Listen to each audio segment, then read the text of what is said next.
Last week, I spoke about all things marketing in terms of searching for a living kidney donor. I'm hoping to finish up these videos this week, but I have a cold. That's the crappy thing about being on immunosuppressants.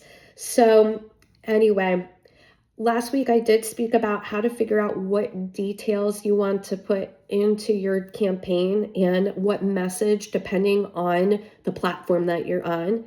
If you haven't watched them, please go back. That will be very helpful.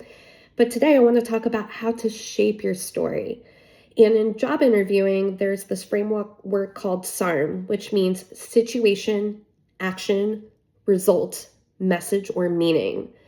And it works really well in job interviewing because you typically share your brief story in 90 seconds, but a story is so impactful because a story is what connects one person to another. We all love stories.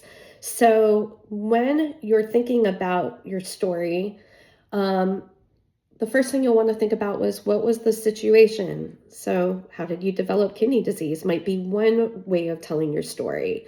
The action, perhaps you were on dialysis. The result, you've been evaluated and are eligible for a kidney transplant. And then the message or meaning might be you're now searching for a living kidney donor and asking people to step up and learn more. Now, granted, everybody's story is different. Different details will be more compelling depending on the audience you're sharing your story with. And I want to share with you that you don't necessarily have to tell your story in that order. You might start with your message first.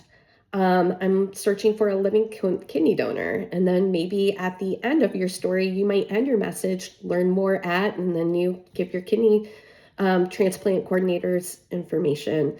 Or you might dive into your story by going into action. I've been on dialysis for X amount of years.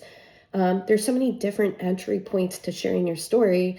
The key is just writing it all down and then figuring out which way in terms of shaping it seems the most compelling. So tomorrow I'm going to talk about how to play around with your story so that you listen to it, you see it to figure out what might make the most maximum impact. All right, more to come.